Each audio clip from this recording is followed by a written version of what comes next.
पापा मुझे बचा लो, पापा मुझे बचा लो, बार बार फोन से यही आवाज आ रही थी। पापा दौड़े दौड़े पहुंच गए। खड़े थे पापा वहां पर, और जिस जगह पर बेटा डूब रहा था, चीख रहा था, वहां पर उत्तर प्रदेश के सबसे ज्यादा पैसे वाले नोएडा अथॉरिटी के पुलिस के लोग वहां पर खड़े थे, फायर ब्रिगेड के लोग वहां पर खड़े थे, एसडीआरएफ के लोग वहां पर खड़े थे, 80 लोग वहां पर खड़े थे, और सामने, आंखों के सामने बेटा डूबता रहा, डूब गया, मर गया, लेकिन कोई बचाने के लिए पानी में नहीं उतरा। और यह खबर कहीं जापान की नहीं है, अमेरिका की नहीं है, या फिर यूं कहूं कि मणिपुर, नागालैंड या फिर झारखंड, उड़ीसा, वहां की खबर नहीं है साहब। मोदी जी की नाक के नीचे, और ये नोएडा के तमाम जो चैनल हैं, टीवी चैनल हैं, उनकी नाक के नीचे ये नोएडा 150 सेक्टर का मामला है। नोएडा सेक्टर 150 का मामला है। 27 साल का एक चिराग, जिसका नाम था युवराज मेहता, बुझ गया। एक घर में अंधेरा हो गया, उसका बेटा मर गया, लेकिन मरा किसकी वजह से? पिताजी कह रहे हैं कि बीजेपी के इस निकम्मे सिस्टम की वजह से मर गया। सबसे बड़ी बात यह है, आप हैरान रह जाएंगे, आपके पैरों के नीचे की जमीन खिसक जाएगी। जहां पर 80 लोग खड़े हुए थे, नोएडा पुलिस के लोग खड़े हुए थे, नोएडा फायर ब्रिगेड के लोग खड़े हुए थे, एसडीआरएफ के लोग खड़े हुए थे, और वहां पर पानी के अंदर उतरा एक आम सामान्य आदमी, एक फ्लिपकार्ट का डिलीवरी बॉय, वो पानी के अंदर उतरता है। वो पानी के अंदर जाकर के देखता है, टटोलता है कि साहब लड़का है या नहीं है। आधे घंटे तक उसने पानी में जाकर के देखा, लेकिन लड़का नहीं मिला। वो झक मारने के लिए खड़े थे वहां पर 80 लोग। पहला सवाल। दूसरी बड़ी बात, आप ये सोच रहे होंगे कि पता नहीं वो कौन से तालाब में, कौन से समुद्र में गिर गया, या कौन से कुएं में गिर गया जिसको निकाला नहीं जा सकता था। वो दरअसल ना तो कुएं में गिरा था, ना ही कोई समंदर में गिरा था, और ना ही कोई नदी में गिरा था, और ना ही कोई नाले में गिरा था। सामने दीवार बनी हुई थी, सड़क के किनारे दीवार बनी हुई थी। वो दीवार टूटी हुई थी क्योंकि 4 दिन पहले ही या 10 दिन पहले ही, कुछ दिन पहले ही एक ट्रक ने टक्कर मार दी थी, और ट्रक भी गिरते गिरते बचा था। मोड़ था, मोड़ पर दीवार थी, और दीवार के उस तरफ एक मॉल बन रहा था।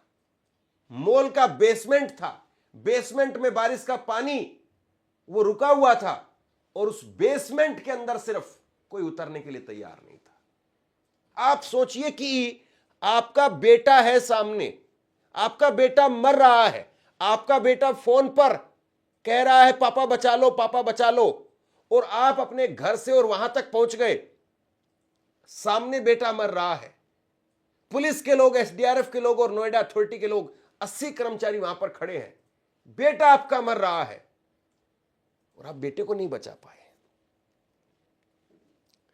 पूरी उम्र जो है ये चीज भूले नहीं भूलेगी उस पिता से। पिता का नाम है राजेंद्र। मैं सब कुछ आपको धीरे धीरे करके बताने वाला हूं, लेकिन इस मामले में एक और बहुत बड़ी बात हुई है। जो लड़का, जो डिलीवरी बॉय, जो उस पानी के अंदर गया, और वो पानी के अंदर क्यों गया? वो पानी के अंदर इसलिए गया क्योंकि पुलिस के लोगों ने उस पानी में जाने से मना कर दिया। क्यों मना कर दिया? इसलिए मना कर दिया पुलिस के लोगों ने, पुलिस वालों ने कहा कि भैया पानी बहुत ठंडा है। यह घटना शुक्रवार रात 12 बजे की है। नोएडा सेक्टर 150 का मामला है। रात 12 बजे की घटना है। वो लड़का युवराज 27 साल का है, सिविल इंजीनियर था, और नोएडा का रहने वाला था। गुरुग्राम से अपने ऑफिस से लौट रहा था। हफ्ते में 2-3 दिन ऑफिस जाता था, बाकी वर्क फ्रॉम होम करता था। वापस लौट रहा था रात 12 बजे, और उसने पापा को फोन किया कि पापा ऐसे ऐसे ये लोकेशन मैं आपको भेज रहा हूं, जल्दी आकर के मुझे बचा लो, और मैं डूब रहा हूं, मेरी गाड़ी ऐसे ऐसे करके और यहां पर गिर गई है। ग्रैंड विटारा उसकी गाड़ी थी। पापा घर से आ गए, सब दुनिया वहां पर पहुंच गई।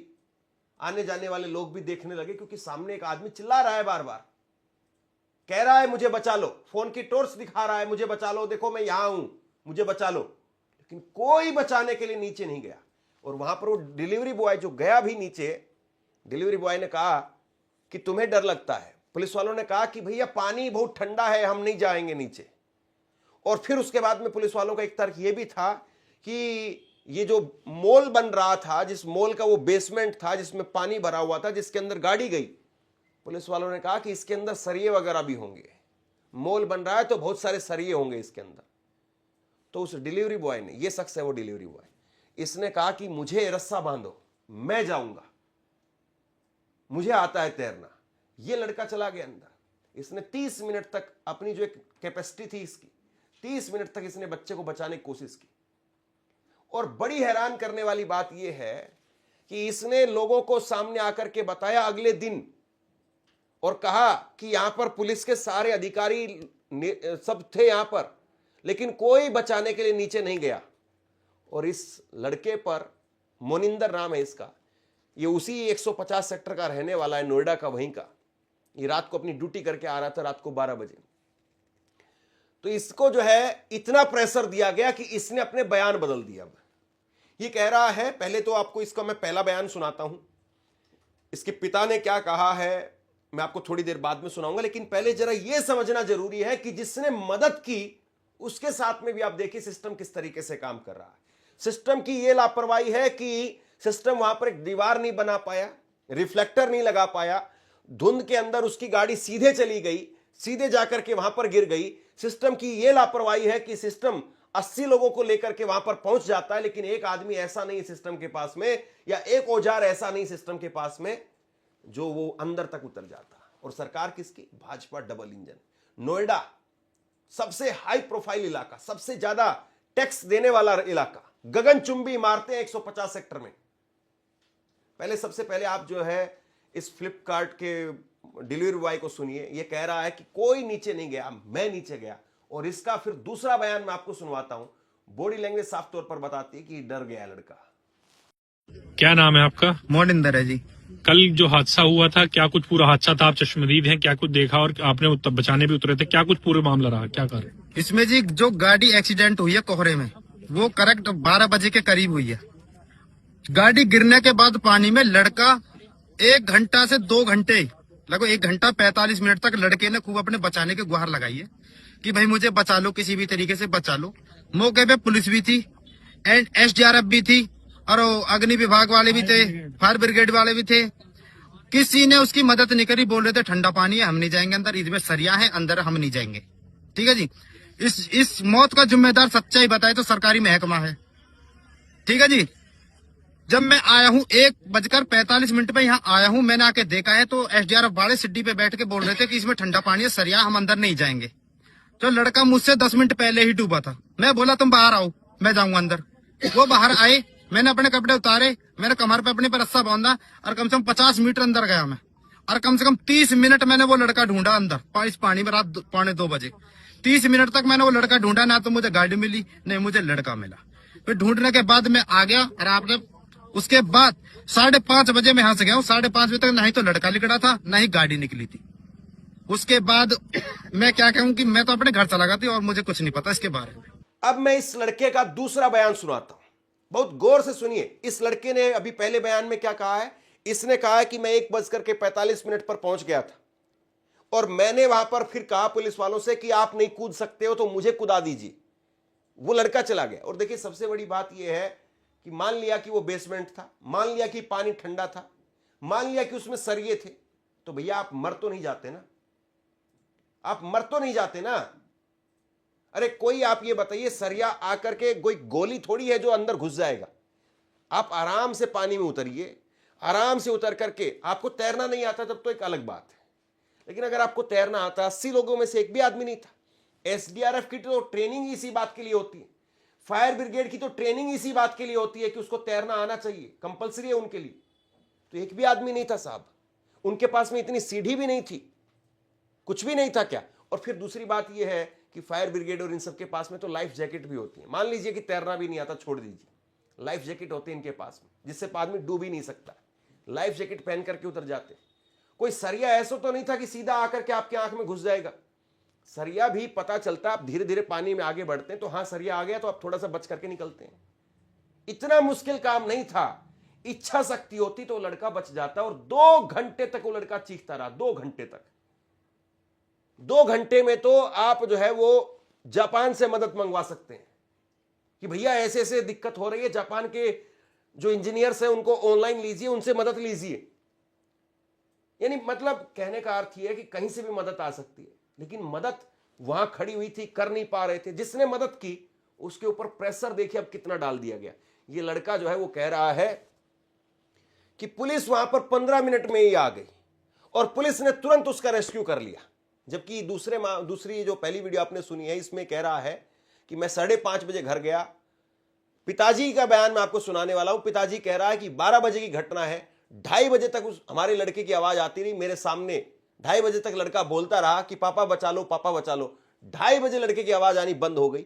5:30 बजे ये लड़का खुद गया है और 6 बजे जो है पुलिस ने रेस्क्यू किया है। अब जरा दूसरी वीडियो सुनिए और इसके हाथ भी देखिए आप किस तरीके से कपकपा रहे हैं। डर साफ तौर पर दिखाई दे रहा है। नमस्कार जी, मेरा नाम मोनिंदर, मैं नोएडा सेक्टर 150 के रहने वाला हूँ। हमारे यहाँ पे जी 16 तारीख को एक घटना हुई थी। अभी एक ज्यादा धुंध के कारण एक लड़का 27 साल वर्षीय रोड से सीधा तालाब में दागे गाड़ी लेकर, तो रोड में दागने के बाद जो किसी भी तरीके से पुलिस को पता चली, 15 मिनट के अंदर अंदर वहाँ पे पुलिस पहुंच गई। कुछ लोग मौजूद थे, उन्होंने पुलिस को कॉल की। 15 मिनट के अंदर पुलिस पहुंचने के बाद उसने इतने ही मैं पहुंचता हूं कुछ समय बाद, थोड़ी सी देर बाद ही, तो पुलिस अपनी कार्रवाई में लगी हुई थी। पुलिस उसे पूरा कोशिश कर रहे थे बचाने के लिए। फिर कुछ देर बाद ही एसडीआरएफ, एनडीआरएफ, फायर ब्रिगेड सब ही समय पर पहुंच चुके थे। लेकिन ज्यादा धुंध होने के कारण तालाब में ना तो लड़का दिख रहा था ना गाड़ी दिख रही थी। लेकिन लड़का उन्होंने पूरी मशक्कत के बाद लगभग कुछ समय बाद ही उसे बहुत जल्दी रेस्क्यू कर लिया था लड़के को। नोएडा सेक्टर 150 की घटना है ये, 16 तारीख की रात की है जी। आपको कुछ समझ में आया? इस लड़के की मौत का जिम्मेदार कौन है आपको समझ में आया? जिस सिस्टम का इतना जोर है कि सिस्टम एक लड़के से बयान बदलवा रहा है। इस लड़के को कोई राजनीति नहीं करनी है। यह लड़का कोई अभी 2027 के विधानसभा चुनाव में टिकट मांगने वाला नहीं था। इस लड़के को क्या पड़ी कि झूठ बोलता, और किसी की मौत पर कोई गरीब आदमी वैसे भी झूठ नहीं बोलता। ये कोई बेचारा करोड़पति अरबपति नहीं है कि झूठ बोलेगा। ये एक डिलीवरी बॉय है, 2 पैसे के लिए मोहताज है, और गरीब आदमी झूठ नहीं बोलता। और किसी की मौत पर कोई क्यों झूठ बोलेगा? और ये खुद कह रहा है, पुलिस इस बात को डिनाई करके दिखाए। पुलिस कहे कि हां ये लड़का पानी में नहीं उतरा, कहे पुलिस जरा सामने आकर के। पुलिस ये बात नहीं कह पा रही है। तो ये लड़का पानी में क्यों उतरा, जबकि आपके पास में तो 80 लोग वहां पर थे, फायर ब्रिगेड के लोग वहां पर थे, एसडीआरएफ के लोग वहां पर थे। मैं बार बार कई चीजों को इसलिए कहता हूं कि चीजें आपकी दिमाग में जानी चाहिए, आपको महसूस होना चाहिए कि कितना वजन है इन चीजों का, लेकिन कहीं पर वजन दिखाई नहीं देता है। मामला शुक्रवार रात का है।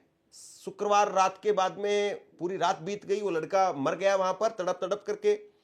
शनिवार का पूरा दिन बीत गया, इतवार का भी पूरा दिन बीत गया, और ये मामला अब जो है सोमवार को आज सोशल मीडिया पर वायरल होने लगा। तब जो है ये खबर मैं आप तक पहुंचा रहा हूं। आप सोचिए कि देश की राजधानी के बिल्कुल पास में यानी एनसीआर के अंदर मोदी जी और योगी जी की नाक के नीचे एक हाई प्रोफाइल वीवीआईपी इलाके के अंदर एक घटना घट जाती है, और उस इलाके में अगर घटना घट गई, उस घटना का भी आप तक पहुंचना वो इतना मुश्किल कर दिया गया है कि 48 घंटे से ज्यादा का वक्त लग गया। अब पिताजी क्या कह रहे हैं जरा सुनिए। पिताजी जो है राजकुमार मेहता, वो कहते हैं कि मेरा बेटा खुद को बचाने के लिए संघर्ष कर रहा था, मेरा बेटा मदद के लिए रो रहा था, लोगों से उसकी मदद के लिए कह रहा था, लेकिन अधिकांश भीड़ बस देख रही थी। कुछ लोग वीडियो बना रहे थे। मेरे बेटे ने अपनी जान बचाने के लिए 2 घंटे तक संघर्ष किया। वहां मौजूद अधिकारी कर्मचारी उसे बचाने में असमर्थ थे, उनके पास में कोई गोताखोर नहीं था। इस पूरे मामले में प्रशासन की ओर से लापरवाही है, और मेरी मांग है कि मामले में उचित कार्रवाई होनी चाहिए, पूरी व्यवस्था की जानी चाहिए ताकि फिर से ऐसी कोई घटना ना हो। पिताजी जो है वो 12 बजे फोन की घंटी बजती है, फोन रिसीव करते हैं और पिताजी तुरंत वहां पर पहुंच जाते हैं। एक डेढ़ घंटे तक जिस आदमी ने अपने बेटे को वहां पर डूबते हुए देखा है, पूरी जिंदगी वो उस सदमे से बाहर नहीं आ सकता है।